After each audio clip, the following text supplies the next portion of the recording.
लंका दहन तथा हनुमान रावण संवाद। माता सीता से आज्ञा लेकर हनुमान जी अशोक वाटिका के फल तोड़कर खाने लगते हैं। वाटिका में हलचल देखकर वहां के पहरेदार आ जाते हैं और हनुमान जी से युद्ध करने लगते हैं। बजरंगबली हनुमान अपनी शक्ति द्वारा खेल खेल में ही पछाड़ देते हैं। पहरेदार जाकर अशोक बगिया के रक्षक जम्बूमाली को बुला कर लाते हैं और कहते हैं कि अशोक वाटिका में एक वानर घुस आया है, वह बड़ा ही बलशाली है।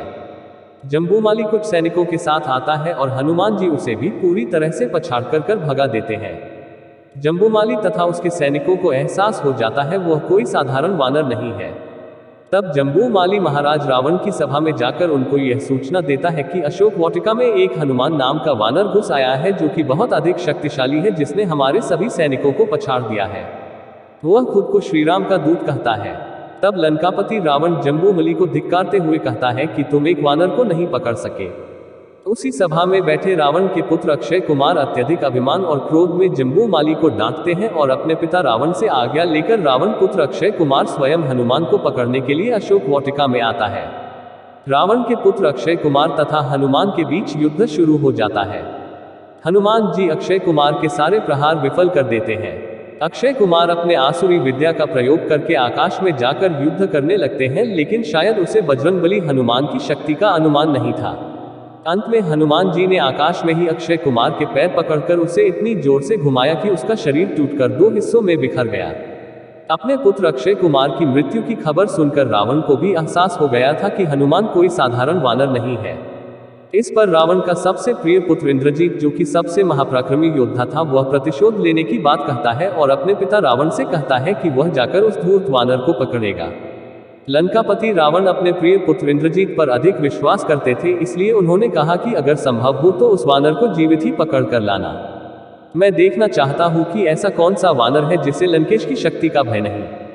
तब इंद्रजीत अपने दल बल के साथ अशोक वाटिका में आ जाते हैं। उन्हें देखकर हनुमान जी भी सचेत हो जाते हैं।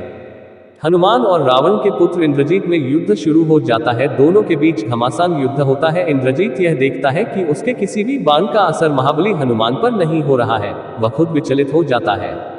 अंत में इंद्रजीत ब्रह्मास्त्र का प्रयोग करता है।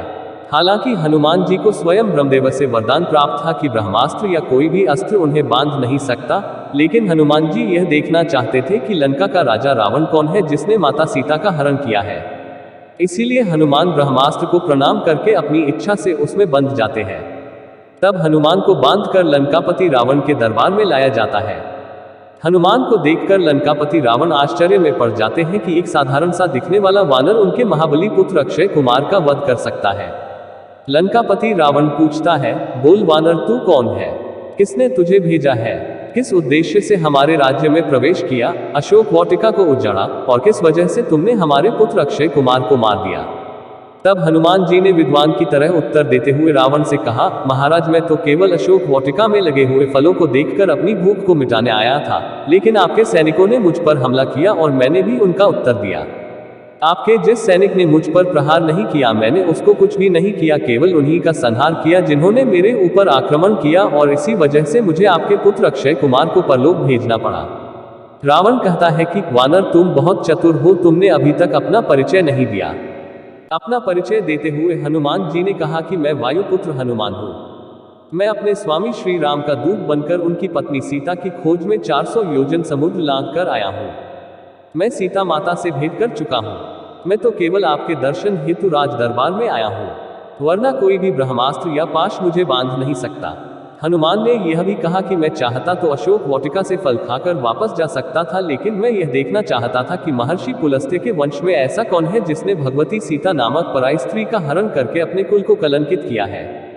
हनुमान द्वारा इस तरह का आक्षेप सुनकर रावण को क्रोध आ जाता है और वह हनुमान को दंडित करने के लिए मृत्युदंड देने के लिए कहता है। तभी सभा से विभीषण जी उठते हैं और महाराजा रावण से निवेदन करते हैं कि महाराज, हनुमान एक दूत बनकर आया है और इसका वध नीति और धर्म के अनुसार उचित नहीं है। कुछ देर विचार करके रावण कहता है कि वानरों को अपनी पूंछ से बहुत लगा होता है, इसलिए मैं आज्ञा देता हूं कि इस वानर की पूंछ में आग लगा दी जाए। रावण का आदेश सुनकर सैनिकों ने हनुमान जी की पूंछ पर आग लगाने के लिए कपड़ा लपेटना चालू कर दिया। जब सैनिक कपड़ा लपेट रहे थे तब हनुमान जी अपनी पूंछ से भी उनके साथ खेल रहे थे। वह कभी अपनी पूंछ को लंबा करते, कभी छोटा कर लेते, कभी ऊपर करते तो कभी नीचे कर लेते हैं। अंत में उनके पूंछ पर कपड़ा लपेटकर आग लगा दी गई। आग लगते ही हनुमान जी ने खुद को जंजीरों से छुड़ाया और जय श्री राम बोलते हुए आकाश मार्ग से निकल गए। अपनी पूंछ में लगी आग से उन्होंने लंका में सब जगह आग लगा दी।